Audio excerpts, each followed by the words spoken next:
여기서 낸다라고 하지만 실제로 연고대가 여기서 내나? 편입수학에서 여기서 내나? 안 냅니다. 그냥 문제가 막 더러워요. 연고대가 출제 범위가 뭐냐면 스튜어트 책하고 이 랭책이라고 이렇게 이야기를 합니다. 고대는 스튜어트 책 한 권입니다. 미적분학이죠. 고대 같은 경우는 사실 시험 문제가 솔직히 별로 어렵지 않아요. 단순 계산 문제고 이래요. 일단 보면 사실 이 캘큘러스하고 이 캘큘러스는 연고대뿐만 아니라 모든 편입수학에 다 포함됩니다. 이게 그냥 하나의 바이블이에요.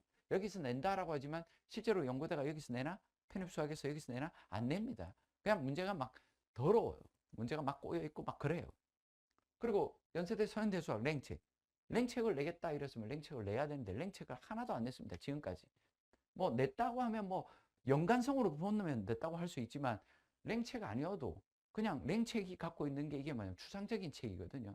그래서 증명도 있고 그런 것들이 있는데 그런 문제 하나도 안 냈어요. 그러니까 편입수학에서 소위 말하는 서현대수학 범주다 뭐 이렇게 볼 수 있는 거예요. 뭐 그러다 갑자기 뭐 증명이나 어떤 로직을 낼 수도 있을 수 있으니까 대비를 해야 되지 않느냐 해서 조금 하긴 하지만 뭐 대중적이지 못하죠. 만약에 뭐 시험 문제가 계산 문제만 나왔는데 제가 증명해주면 저 증명 뭐 쓸데없이 왜 하느냐 이렇게 볼 수 있어요. 근데 우리는 연고대를 대비하는 친구들이잖아요. 연고대와 최상급을 준비하는 친구들이기 때문에 그게 맞춰서 우리가 연습을 해야지. 그냥 뭐 우리가 그냥 뭐 공식이나 몇 개 외우고 이렇게 훈련하진 않아요. 뭐 전반적인 연고대 딱 폼을 기존 지금까지 나왔던 모든 범주를 다 포괄할 수 있게끔 연습을 하는 게 맞기 때문에 그렇게 연습을 할 거고. 그래서 연세대 고대 빼고 고대는 요거 하나만 들어가요. 고대 빼고 나머지 학교는 전부 다 이거 두 개 다 들어간다고 보시면 됩니다. 연고대 편입이라고 보면 이제 보시면 공인영어 성적이에요. 학생들이 공인영어 성적이 높으면 높을수록 좋다고 생각하지만 전혀 안 그래요. 딱 800 혹은 700 토익 점수 그 정도입니다. 이게 높다고 생각하면 높겠지만 솔직하게 말해서 연고대에서 7, 800 요구하는 거 정말 낮은 걸 요구하는 겁니다. 그 정도면 솔직하게 말해서 정말 잘합니다. 연고대생들. 맞죠? 거의 수능에서도 거의 연고대 갔다 면 거의 뭐 플랜카드 지방 가면 플랜카드 붙고 이래요. 그러니까 그만큼 좋은 학교입니다. 그러니까 뭐 영어의 성적 내가 상반기에 맞추세요. 뒤로 가면 갈수록 내가 뭐 어떤 친구는 거의 11월 달 말 원서 접수할 때 겨우 토익을 맞춰가지고 집어넣고 합격한 친구도 있는데 후달달 그때까지 계속 영어 성적 맞춘다고 고민하고 공부한다고 공부를 제대로 못해. 그래서 될 수 있으면 상반기에 5, 6월 달, 7월 달 전까지는 성적을 빨리 맞춰버려요. 그냥. 그리고 어차피 그 5, 6월 달 넘어가면 7월 달, 8월 달 방학 때 들어가면 문제풀이로 이제 실전용으로 바로 들어가거든요. 이제 그때부터는 이제 수학과 이제 전공 시험이 들어가는 이런 연고대 편입이에요. 그 연고대는 이제 연세대는 이제 서술형도 나오고 오지선다형도 내는데 서술형이 원래는 이제 이 3년 전만 해도 서술형이 올 서술이었어요. 그러다가 이제 서술형 내다가 이제 서술형과 오지선다형 이렇게 같이 섞기도 하고 또 좀 뺐다가 넣었다가 뺐다가 넣었다가 문제도 숫자가 늘어났다가 줄었다가 막 이래요. 12문제 냈다, 14문제 냈다, 17문제 냈다 막 이렇게 변화를 돼요. 그럼 우리가 이게 변화가 되고 있는데 그걸 올해 서술형 아예 안 나왔으니까 찍기식으로 준비해야지. 그렇다고 올해도 그렇게 찍기 나오면 좋긴 해요. 근데 만약에 그러다가 나오면 서술형 나와버리면 그럼 망하는 거. 그거로는 할 수 없잖아요. 그러니까 우리가 전반적인 건 다 공부를 해둬야 된다는 거예요. 그래서 서술형을 어떻게 대비할 거며 오지선다형이나 여러 가지 방법적인 걸 우리가 서술하는 방법이라든지 그걸 빨리 푸는 방법이라든지 공식화해서 빠르게 풀 수 있는 방법들을 이렇게 같이 병행하면서 연습을 할 거고, 그 다음에 고대 같은 경우는 이제 단답형이고 서술형인데 서술형 해봤자 심화, 고대는 심화와 작년에는 일반과 심화로 구분이 됐거든요. 그래서 심화라고 해봤자 심화는 서술이 좀 나오는데 작년에 서술도 너무 쉽게 나와가지고 이게 별 의미가 없습니다. 그래서 별 차이가 없지 않나. 전공이 있어요. 그래서 여기 사고 친 친구들이 있어가지고 합격을 시켜놨더만 이 편입으로 사고를 친 친구들이 있어가지고 그래서 얘가 올바른 친구인가 아닌가 이렇게 면접으로 해서 이 친구가 너무 나대는 친구인지 아니면 정말 학문적으로 공부를 할 수 있는 친구인지를 판단하기 위해서 전공 면접을 보는 거라, 이 전공 면접은 답변을 잘하는 게 중요한 게 아니라 얼마나 성실도 있는지를 보는 거예요. 교수 입장에서. 저도 교수 있을 때 면접을 다 볼 때 학생들이 잘하는 게 중요한 게 아니라 잘 하겠다는 의지를 갖는 게 더 중요한 거거든요. 어차피 잘하고 지 잘난 맛에 노는 친구는 내 연구실에 데리고 오면 지 혼자 튀어버려요. 그런 친구도 원하지 않는다고 교수들은. 잘 생각해봐요. 그렇잖아요. 그래서 그런 친구들이 아닌 공부를 꾸준하게 할 수 있는 친구, 그리고 또 이제 보통 연고대가 학점을 많이 본다 이러는데 학점을 왜 볼까요? 학점을 보는 이유는 이 친구가 그 학점이 높으면 높을수록 그만큼 학교 생활을 충실하게 했다고 생각하는 거예요. 그것 때문이지 그게 높다고 해서 합격에 가늠이 되는 건 아니에요. 기업들도 그래요. 왜 연고대를 연고대나 최상위권의 학교들을 좋게 보는 줄 아세요? 제 친구들도 이제 기업에, 대기업에 이제 인사부장이나 뭐 이런 인사 쪽 관련돼 있는 친구들이 있는데, 그들이 말하는 건 성실하게 살아왔다 이거예요. 얘가 막 폭력을 가하고 뭐 물론 있겠지. 근데 뭐 나쁜 짓 하고 이러지 않고 그래도 그런 군 안에서 공부를 치열하게 해왔으니까 딴짓 못했겠지. 그래서 공부 열심히 했겠지. 그런 환경이 있었겠지. 그래서 그들이 잘할 거라고 생각하고 우리 회사 와서도 잘할 거라고 생각하는 것 때문에 더 우선한다 이런 이야기를 하더라고. 제가 하는 말은 아니에요. 그래서 그런 말들을 하더란 말이에요. 문제 유형이 어느 정도 정해져 있어요. 그래서 웬만큼 이게 반복을 하면 연습이 충분히 가능합니다. 거의 외우다시피 몇 번 하게 합니다. 그러니까 연고대하고 최상위권에 이제 서성한 중 뭐 이렇게 밑에 학교들까지 최상위권까지 우리가 준비를 하기 위해서 그 문제들의 난이도를 고 학교들만 이렇게 응집을 해가지고 훈련을 시켜줍니다. 문제 난이도를 좀 해서.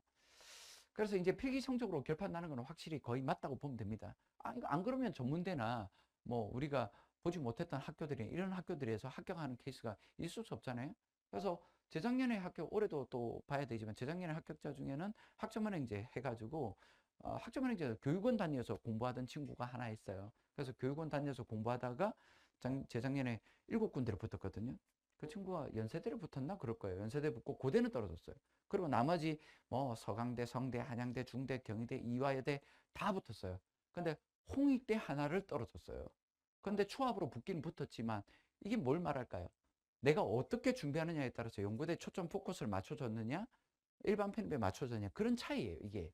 그러니까 이제 이 친구가 실력이 이렇게 좋은 친구가 어떻게 홍대로 떨어질 수 있어요?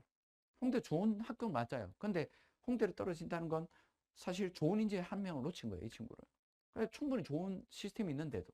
그래서 이 어떤 성적의 어떤 준비를 하느냐에 따라서 여기에 더 포커스 맞춰지냐, 저기에 포커스 맞춰지냐, 이런 이야기예요. 그러니까 그 친구 상담하다 보니까, 신촌에 상담하다 보니까 어떤 친구 하나가 거기서 같이 공부하던 친구가 합격했다는 거 보고 듣고 자기도 용기 내가지고 공부하러 왔더라고. 그런 친구도 많아요, 생각보다. 아니면 군대에 있다가, 군대 선임이 공부해가지고 뭐 먼저 병장 있다가 뭐 공부 맨날 하시더만 갑자기 연세대 뭐 하세요? 하니까 연세대 합격했다 갔다 이러니까 저도 해야 되겠네? 이렇게 해서 오는 친구들도 여러 대 있더라고. 그래서 또 아름아름아리에서 이렇게 들어옵니다. 많이.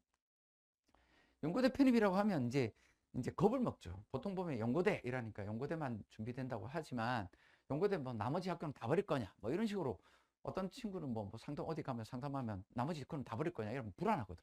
그럼 그 불안함을 파고 들어가지고 네가 이거 공부해야 되고 이것도 들어야 되고 저것도 들어야 되고 그 나중에 보면 뭐 카드 온 거 다 꽂고 앉아가지고 뭐 엄청나게 꽂고 와가지고 내가 뭐 하고 있나 뭐 이런 느낌.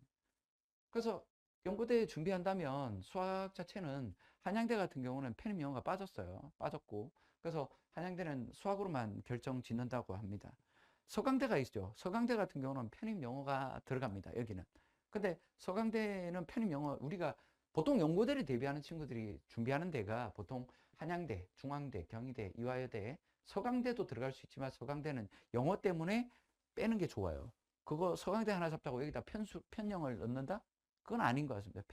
편영을 넣어가지고 막 풀로 공부한다? 그렇게 할 필요는 없고. 그 다음에 이제 성균관대 여기다 제가 하고 이 건대는 약간 파란색으로 해놨는데 여기는 편입 영어가 들어가요. 근데 그 편입 영어 안에서도 여기는 스타일이 또 달라요. 여기하고 아주대가 있거든요. 건대, 아주대, 성균관대 여기는 수능 영어 같다. 이런 말들을 많이 합니다. 요번에 합격하고 뭐 시험을 치고 어떤 친구들이 대부분 이야기를 하는데 여기는 이제 수능 2등급 정도고 토익 800점 정도 되면 여기 영어 성적 보는데 뭐 그게 어렵지 않았다. 65점에서 70점, 80점 사이에 왔다 갔다 하는 정도는 충분히 낼 수 있다라고 이야기를 하더라고, 학생들이. 붙은 친구도 그랬고 떨어진 친구도 제가 아까 말했잖아요. 합격자들 다 일일이 다 상담을 해봤고 또 저한테 떨어졌던 친구들이 요번에 점수를 좀 비교해 달라고 해서 제가 비교하면서 전화해서 그 친구한테도 물어봤어요. 그래서 그 친구들한테 물어보니까 이 정도 성적은 나왔다 이런 이야기를 하더라고. 그리고 요번에 경희대하고 성균관대가 여기가 시험 문제가 상당히 특이했다고 합니다. 시험 문제가 기존의 문제를 완전히 뒤엎어 버렸대요. 그러니까 보통은 이제 이 일반 편입 문제들이 보면 한 70% 똑같이 내고 한 30%를 이제 살짝 변형시키고 뭐 이런 식의 반복성의 문제를 냈는데 요번에는 완전히 틀을 깨버렸답니다. 그러니까 문제 전체가 확 바뀌어가지고 그런 게 통용이 되지 않게끔 냈다고 하더라고요. 여기가. 그리고 중앙대는 요번에 또 특이했던 게 연세대, 고려대학교 기출문제를 여러 개를 활용을 했답니다. 한 4-5개 정도가 그대로 나왔다고 하더라고요. 중앙대가. 그래서 아주 좀 특이했다 이렇게 볼 수 있고, 그 다음에 이화여대 여기도 수학만 들어갑니다. 여기도 지금 경희대, 중앙대, 경희대는 이제 공수까지 들어가죠. 여기 들어가고, 그리고 성균관대는 제1유형하고 제2유형이 있거든요. 여기는 제2유형은 뭐냐면 무시험이에요. 학생들이 잘 모르더라고. 제1유형은 뭐냐면 시험을 보는 거예요. 편입 수학하고 영어를 보는 거예요. 영어. 여기를 영어를 보는 거고, 유형2는 뭐냐면 그냥 서류 면접으로 끝나는 겁니다. 면접이, 원래 면접도 없었는데 면접이 생겼어요. 그래서 서류 넣고 끝. 내가 학교가 괜찮고 학점이 괜찮다. 처음에 이제 이게 2년째거든요. 요번에가 2년째였어요. 첫 해에 합격한 친구들 보면 4.1 이상이었어요. 학점이 4.1 이상급의 학생들이 유형2에 거의 다 합격을 했고, 요번에 합격자를 보면 3.6, 3.7 이런 친구들도 여럿 있었어요. 그 친구는 이제 중앙대 그 정도 라인이에요. 그 정도 라인이고, 숭실대도 있고, 뭐 학교는 제가 뭐 이렇게 레벨링 하면 또 뭐 이게 학교가 좋니 나쁘니 이런 말들보다는 그런 걸 일단 여러분들이 실제로 체감하라는 의미로 제가 설명하자면 그렇다 이거예요.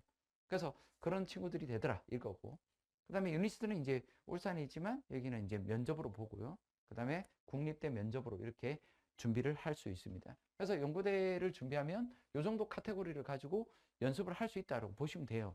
그리고 또 아까도 말했지만 여기는 그 시험을 치고 온 친구가 떨어진 친구도 있었는데, 성대 시험은 수학 성적은 엄청 잘 나왔더라고요. 잘 나왔는데 영어를 자기는 못 봤다더라고요. 이 친구 같은 경우는 자기는 수능 2등급이었대요. 근데 영어를 거의 2년 동안 안 했대. 전혀. 아예 쳐다보지도 않아가지고 아마 자기 생각에는 거의 한 달 정도만 좀 공부를 한다든지 기출문제 몇 개는지 풀고 갔으면 충분히 성적이 나왔을 거다 이렇게 할 정도로 여기는 수능 영어에 가깝다고 이렇게 이야기를 하더라고요. 그래서 괜찮다 이런 이야기를 해요. 그래서 여기까지 우리가 폭을 넓혀서 학습할 수 있다. 그래서 거기에 포커스를 맞출 겁니다.